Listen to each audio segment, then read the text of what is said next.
오늘은 교회 교육주일입니다. 기독교 신앙교육을 받는 아이들, 또한 세상 교육을 받는 아이들, 그 가운데서 누가 더 뛰어난 아이가 될 것인가 한 번쯤 생각해 보는 주일이 됐으면 좋겠습니다. 저는 결론부터 말씀드리자면 기독교 신앙으로 교육받은 아이들이 세상에서도 더 월등한 아이들이 될 가능성이 높다고 생각합니다. 근거가 뭐냐? 오늘 본문이죠. 오늘 본문에는 우리가 잘 아는 것처럼 다니엘과 하나냐와 미사엘과 아사랴가 10대에 신앙의 교육의 길을 걸었습니다. 말 그대로 그 시대에는 역행하는 신앙을 확증적으로 선택했습니다. 그 결과가 어떻게 됐느냐? 19절에 왕이 그들과 말하여 보매 무리 중에 다니엘과 하나냐와 미사엘과 아사랴와 같은 자가 없으므로 그들을 왕 앞에 서게 했다라고 말합니다. 그 당시에도 치열한 경쟁이 있었습니다. 하지만 신앙교육을 선택한 사람들이 결과적으로는 확실한 승리의 자리에 앉게 된 이야기죠. 그럼 오늘 본문을 통해서 우리가 어떻게, 왜 신앙에 교육받은 아이들이 세상을 이렇게 승리할 수밖에 없는가, 4가지 은혜를 나눌까 합니다. 첫 번째로, 이런 아이들은 자신이 원하는 것보다 하나님께서 원하는 길을 선택하기 때문입니다.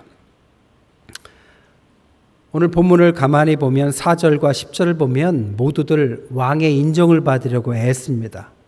경쟁률도 치열해요.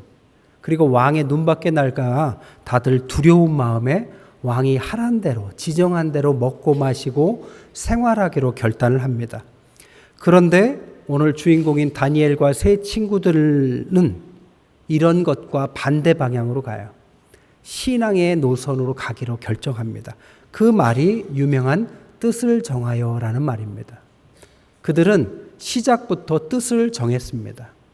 이 뜻이라는 단어의 원어가 레브인데 이 말의 뜻은 마음이란 뜻입니다. 말 그대로 마음을 정했다. 우리말로 하자면 마음 먹었다 이런 뜻입니다. 그러니까 뜻을 정하고 마음을 먹었다. 뜻과 마음 하면 우리가 생각나는 구절이 있죠. 무엇입니까? 마음을 다하고 뜻을 다하고 힘을 다해서 하나님을 사랑해라.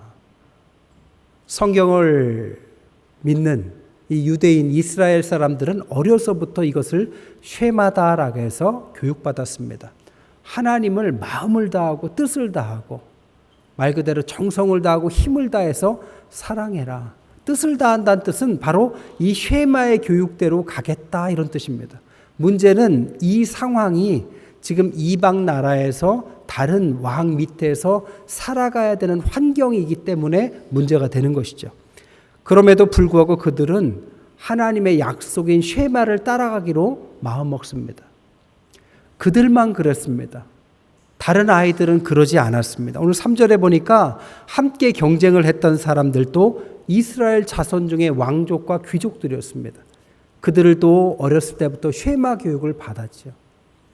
마음을 다하고 뜻을 다하고 힘을 다해서 하나님을 사랑하는 걸 모른 바는 아니지만 지금 상황에서는 그것보다는 세상적 성공이 더 먼저다라고 생각하기 쉬운 상황이었습니다. 그런데 이렇게 다니엘과 세 친구는 하나님께서 원하시는 세상이 아니라 하나님을 위한 선택을 했다라는 뜻입니다.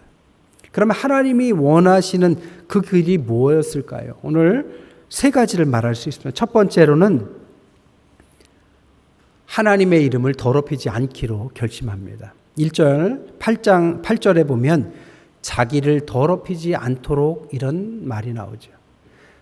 왕이 준 막 먹을 것과 포도주를 마시지 않는 음식만 이야기하는 게 아니에요. 우상이 주는 음식을 먹고 더럽혔다 이런 단순한 이야기가 아닙니다. 이 8절 전에 7절에 이렇게 나와요. 환관장이 그들의 이름을 고쳐 다니엘은 벨드사살, 하나냐는 사드락, 미사엘은 메삭, 아사랴는 아벳느고라고 이름을 고쳐줍니다. 그리고 8절에 뜻을 정했다. 우리나라가 일본의 식민지를 당할 때 제일 먼저 한 일이 뭡니까? 한국 사람들의 정체성을 없애기 위해서 창씨 개명을 시킨 거죠. 이름을 바꾸면 의미가 달라지고 이름을 부를 때부터 그 사람의 정체성이 달라지는 거죠. 하나님을 뜻하는 단어는 엘, 야훼, 야 이런 단어가 들어가면 하나님을 뜻하는 단어였습니다. 근데 네 사람의 이름이 다 들어가요. 다니엘의 엘은 하나님 나의 판단자가 되신다. 하나냐의 야는 야훼에서 왔습니다. 하나님의 사랑을 받는 자. 미사엘은 하나님은 은혜로우시다. 아사랴의 야도 마찬가지입니다. 하나님은 나의 도움이시다. 하나님의 이름으로 지었던 아이들의 이름을 뭐라고 바꾸느냐? 벨드사살은 그대의 보호자는 벨신이다. 사드락의 의미는 태양신한테 배워라. 메삭의 사크는 욕심과 정욕, 욕망의 신인데 욕망의 신을 따르는 자. 아벳느고는 아벳은 종이고 느고는 달의 뜻입니다. 그러니까 달의 종. 그 당시에 이 바벨로니아의 신의 이름을 딴 거죠. 즉 하나님의 이름을 땄던 사람들에게 이방신의 이름을 넣어서 이름을 바꿔버린 것입니다. 그럴 때 다니엘과 세 친구들은 그것을 받아들이지 않기로 뜻을 정했다는 거죠. 또한 읽진 않았지만 3장쯤 가면 이들을 견제하기 위해서 왕의 신상을 만들고 절하라고 합니다. 절하지 않으면 풀무불에 집어넣는다고 그러죠. 그런데 다니엘과 세 친구들은 신앙의 절개를 지킵니다.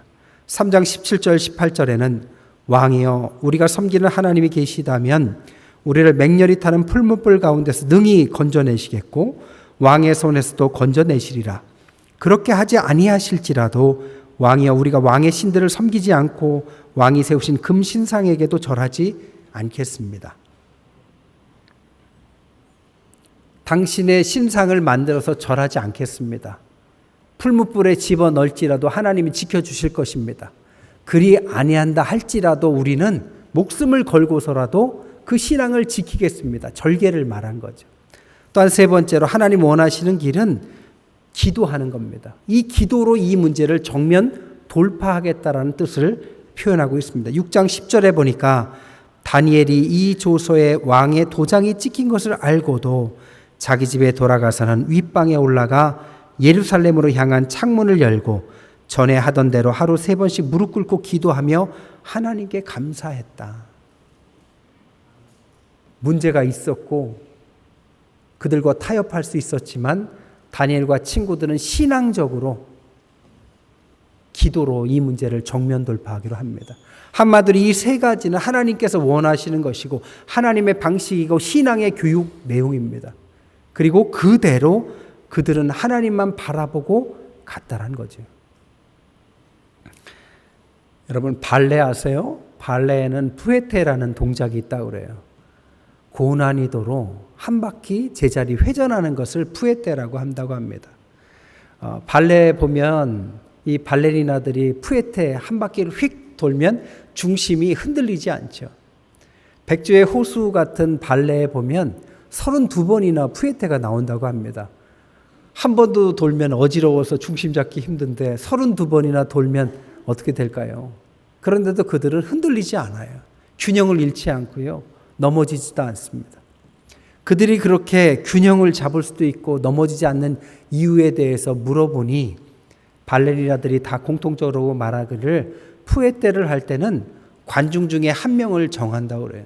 그래서 그 사람을 바라보면서 회전을 한다고 합니다.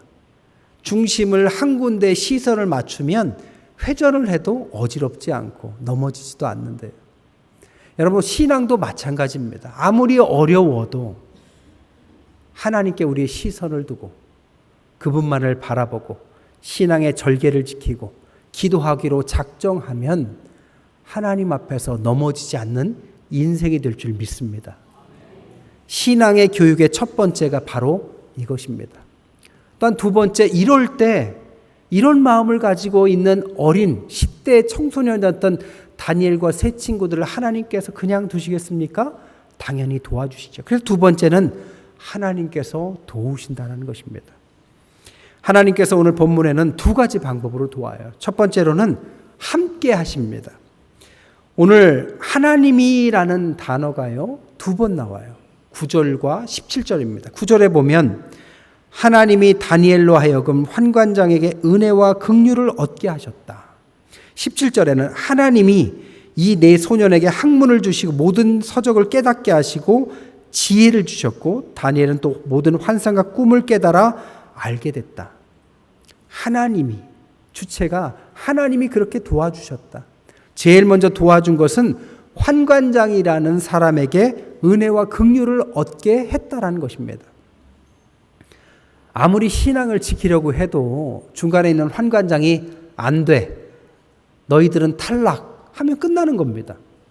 그런데 환관장의 마음이 어찌된 영문인지 변해 있어요. 그들이 음식도 먹지 않겠다, 포도주도 마시지 않겠다, 자기들을 다른 사람과 다른 길을 가겠다라고 주장을 해도 어찌된 영문인지 환관장이 마음이 그것을 도와주고 싶은 긍휼의 마음을 주셨다는 겁니다. 여러분, 하나님의 도우심은 어떻게 올까요? 우리가 만나는 사람, 하는 일마다 좋은 선생님들, 때로는 어떤 사람을 만나도 그 사람의 마음을 움직여 주시면 되는 거죠.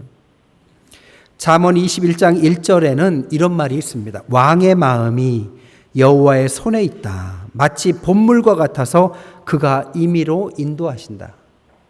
봇물은 보에 있는 물을 말합니다.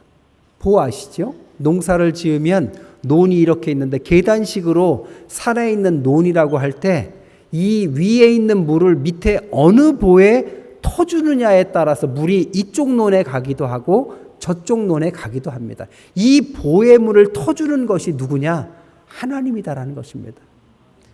우리가 가려고 하는데 하나님께서 우리와 관계된 그 위에 있는 보의 주인의 마음을 변화시키면 우리 쪽으로 본물을 터주신다라는 겁니다. 그럴 때 도움이 오는 거죠. 그래서 환관장이 다니엘과 세 친구들을 도우려는 마음이 있다는 겁니다. 또한 17절에는 하나님이 이 소년들에게 학문과 지식과 지혜를 주셨다. 아무리 마음을 좋게 써줘도 실력이 떨어지면 선택할 수 없겠죠. 근데 그 아이들에게 하나님은 지혜를 주셨습니다. 그 두 번째, 그래서 하나님이 어떻게 도우셨느냐? 그 당시에 세상을 이길 능력을 주셨는데 얼마나 주셨느냐? 20절에 보니까 왕이 그들에게 모든 일을 묻는 중 지혜와 총명이 온 나라 박수와 술객보다 10배나 더 주셨다. 10배면 얼마나 머리가 좋아야 10배쯤 될까요? 여러분, IQ가 지능을 말하죠. 지적 지능을 말하는데 IQ를 어떻게 조사하는지 아십니까? 자기 나이에 맞는 행동이나 생각을 갖고 있으면 기준이 100입니다. 그래서 10살짜리가 10살짜리 생각을 가지면 100입니다. 10살짜리가 11살짜리 생각을 가지면 110이에요. 10살짜리, 15살짜리 생각을 갖고 있으면 150이 됩니다. 오늘 10배라고 하면 말 그대로 다니엘과 친구들은 거기에 있던 사람들보다 10배쯤 나이가 많은 사람처럼 시대를 분별하고 지적 능력이 뛰어났다, 이런 뜻입니다. 얼마나 뛰어났으면 10배나 라고 표현했을까요? 후에 그들을 말하기를 2장 48절에 이 다니엘을 그래서 모든 지혜 있는 사람 중에서 가장 지혜가 있기 때문에 지혜자의 어른으로 삼았다, 이렇게 말합니다. 가장 어른스러워요. 생각도 넓고 깊고 널리 퍼져 있습니다. 그리고 그에게 인사권도 줘서 2장 49절에는 친구들도 지방 관리로서 임명할 수 있는 권한도 줍니다. 한마디로 하나님의 도우심이죠. 세 번째로 신앙의 교육의 길로, 신앙의 길로 가기로 한 아이들에게는 하나님은 비전을 갖게 하십니다. 여러분, 비전이란 삶의 방향을 말해요. 8절에 뭐라고 했습니까? 뜻을 정했다. 뜻을 정했는데 그 정한 것이 기존에 있었던 아이들하고는 방향이 다른 거죠. 말 그대로 생각이 다른 길, 신앙의 길, 비전을 가졌다는 겁니다. 이 비전을 갖게 되니까 아이들이 자신감이 생겨요. 12절 13절에 보니까 환관장에게 이렇게 말합니다. 청하오니 당신의 종들을 열흘 동안 시험하여 채식을 주어 먹게 하고 물을 주어 마시게 한 후 당신 앞에 우리의 얼굴과 왕의 음식을 먹는 소년들의 얼굴을 비교하여 보여서 당신이 보는 대로 종들에게 행하소서. 자신이 넘쳐서 우리는 그 음식 안 먹고도 그 아이들보다 훨씬 더 뛰어날 자신이 있습니다. 시험해 보십시오. 또한 비전을 가지니까요, 미래를 꿈꾸게 됩니다. 17절에 보니까 다니엘은 모든 환상과 꿈을 깨달았다. 여러분, 신앙 교육이라는 것은 학교 시험을 잘 받기 위한 단기적인 교육이 아닙니다. 신앙 교육이라는 것은 먼 미래의 꿈을 갖게 하는 것입니다. 희망 없는 세상에 희망을 갖게 하고 세상을 살릴 큰 꿈을 갖게 하는 것이 신앙 교육입니다. 오늘은 교회학교 교육주일인데요. 이 주일학교 교회학교가 시작은 영국에서 시작했다고 합니다. 영국에서 산업혁명 시기에 부모가 산업의 역군으로서 공장을 다니는 겁니다. 엄마 아빠가 다 일을 하니까 집에서 아이들이 방치돼요. 그러니까 이 아이들이 먹을 것도 돌봐줄 사람도 교육도 전무했습니다. 그래서 로버트 레이크스라는 목사님이 이 아이들을 데려다가 그들을 돌봐주고 교육을 한 것이 교회학교, 주일학교의 시작이 됐습니다. 그러니까 교회학교의 시작은 교회 내에서 교회 다니는 아이들에게 시작한 것이 아니라 세상에서 돌봄이 필요한 소외된 아이들을 데려다가 가르치고 돌봄, 말 그대로 복지, 인권, 여기에서부터 교회학교가 시작됐다라는 겁니다. 말 그대로 이 교회학교의 시작은 희망 없는 세상에 희망을 주려는 사람들에 의해서 시작된 것입니다. 여러분, 씨를 뿌리지 않고 열매를 거두는 법은 없습니다. 우리의 선조들이 교회학교에 비전을 갖고 아이들에게 씨를 뿌렸기에 오늘날의 교회의 부흥을 가능하게 한 것이죠. 마지막 네 번째로는 신앙의 교육을 받은 아이들은 시대를 살리는 인물이 된 것입니다. 여러분, 왕이 지금 아이들을 발탁한 이유가 뭘까요? 이 아이들을 데려다가 지금 왕 앞에서 교육한 이유를 4절, 5절에 이렇게 말합니다. 흠이 없고 용모가 단정하고 아름답고 모든 지혜를 통찰하고 지식에 통달하고 학문에 익숙하고 왕궁에 설만한 소년을 데려오게 하였고 그들에게 갈대아 사람의 학문과 언어를 가르치게 하였고 왕이 지정하여 그들에게 왕의 음식과 그가 마시는 포도주에서 날마다 쓸 것을 주어 3년을 기르게 하였으니 그 후에 그들은 왕 앞에 서게 할 것이다. 이 교육의 목적은 왕을 수행하는 3년제 엘리트 교육 코스였습니다. 그런데 그곳에서 다니엘과 세 친구들은 신앙의 교육의 그 원칙을 가지고 그 교육을 받은 것이죠. 누가 썼습니까? 신앙 교육을 받은 아이들입니까? 아니면 왕이 두려워하면서 왕이 하라는 대로 한 세상을 택한 아이들이었을까요? 바로 왕보다는 하나님을 택한 다니엘과 세 친구들이 결국 왕 앞에 섭니다. 이 다니엘은 이 왕 앞에 설 뿐만 아니라 21절에 보니까 다니엘은 고레스 왕 원년까지 있었다. 느부갓네살에서부터 시작해서 고레스 왕까지는 4명의 왕이 바뀝니다.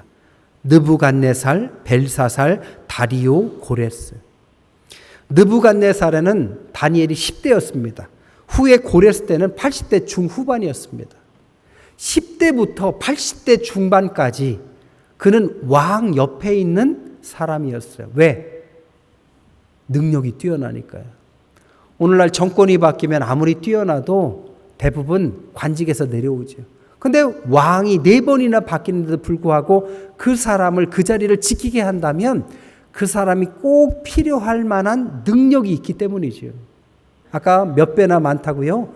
10배의 지혜가 있었다. 위기 때마다 그는 왕에게 지혜를 빌려주는 사람이었습니다. 그는 한마디로 그 시대를 살리는 사람이었어요. 이게 신앙이 주는 힘입니다. 왜 그걸 알 수 있느냐? 다니엘의 환상을 보면 알 수 있어요. 다니엘의 환상은 4 짐승이 나와요. 독수리 날개를 가진 사자, 곰, 표범, 무섭고 놀라운 짐승이 나옵니다. 이것은 그 시대의 나라들을 말해요. 독수리 날개를 가진 사자는 바벨론, 곰은 페르시아, 표범은 헬라, 무섭고 놀라운 짐승은 로마 제국입니다. 그러니까 바벨론 시대에 살았지만 다니엘의 지식은 어디까지? 후에 로마 시대까지 뻗쳐 있다는 겁니다. 그는 역사적으로 이것을 수학적으로 계산하면 500년의 시대를 분별하는 지혜가 있었다라고 말할 수 있어요. 한 시대를 분별해야만 그 다음 시대를 계획하죠. 우리가 세상의 교육을 받아서 이번에 시험을 잘 보고 좋은 대학을 가고 중요합니다. 하지만 그렇게 자라는 아이들과 우리가 살아가는 시대가 어떤 시대인지, 앞으로 살아갈 시대가 어떤 시대인지 분별하면서 꿈꾸는 사람은 그 미래가 다를 수밖에 없습니다. 레이 달리오라는 최고의 투자가가 있어요. 그가 최근에 쓴 변화하는 세계 질서라는 책을 읽어보니까 이런 말이 나와요.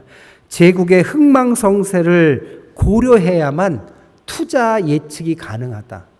여러분, 주식 투자를 하는 사람들도 세계적인 사람이 되기 위해서는 시대를 분별합니다. 이 시대가 지금 어떤 시대인지.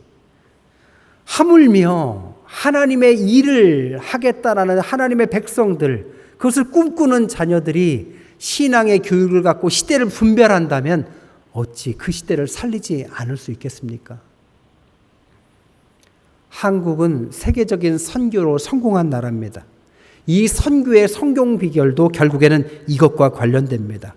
한국의 주일학교의 역사는 1885년 4월 5일 두 선교사가 배에서 내리는 부터 시작한 걸로 알려져 있지만 사실은 1885년 4월 5일이 되길 한 달 전에 그들은 일본 맥클레이 선교사 집에서 함께 모여서 한국 선교에 대해서 계획을 갖습니다. 그때 모였던 사람이 언더우드, 아펜젤러, 스클랜튼, 그리고 한국에서 유학을 간 이수정, 박영효 등이 함께 모입니다. 그리고 선교 가기 전에 한국을 놓고 어떻게 선교하는 게 옳을까 시대를 분별합니다. 그때 나온 결론이 한국은 그냥 선교하는 것보다 교육이 먼저다. 그래서 교육 선교가 한국의 선교가 돼야 된다. 그래야 이 시대를 살릴 인재들이 배출된다. 이 결론을 가지고 한 달 후에 선교사들이 한국 땅에 오자마자 학교를 세우기 시작하고 주일학교를 시작합니다. 그래서 언더우드나 아펜젤러가 배제학당과 연세대학교나 스클랜튼 같은 경우에는 이화여대를 세우기 시작한 거죠. 최초의 주일학교가 어딘지 아세요? 이화 학당에서 시작한 1888년 12명의 여학생들이 모여서 성경 공부를 한 것이 우리나라에 기록된 첫 번째 교회 학교입니다. 그러니까 한국의 시작은 아주 철저하고 미래를 준비하는 인재를 위한 그 시대에 필요한 교육을 시작했다는 겁니다. 그리고 100년이 지난 오늘날 이 인재들이 나라를 근간을 이루고 우리나라를 세계의 반열에 이끄는 그 일에 앞장선 인재가 된 것이죠. 말씀을 정리하겠습니다. 신앙교육을 받은 아이들은 단기적으로는 어떨지 몰라도 장기적으로는 세상을 살리는 뛰어난 아이가 되는 것입니다. 오늘은 교회 교육주일이고 이번 주부터 여름 성경학교가 시작되고 수련회가 시작됩니다. 우리가 여름 시즌에 하는 매너리즘에 빠져서 그냥 하는 것이 아니라 정말 다니엘과 세 친구들 같이 그 시대를 역행하면서까지 신앙을 선택했던 아이들이 그 시대에 어떤 인물이 되었는지 우리가 생각하면서 다니엘과 세 친구들 같은 아이들이 배출되기를 기도하는 마음으로 그들을 위해서 기도하고 후원하고 함께 하셔서 우리가 앞으로 이 태평교회를 통하여 정말 시대를 살리는 인물들이 많이 배출되는 놀라운 은혜가 임하시기를 주님의 이름으로 간절히 축원드립니다.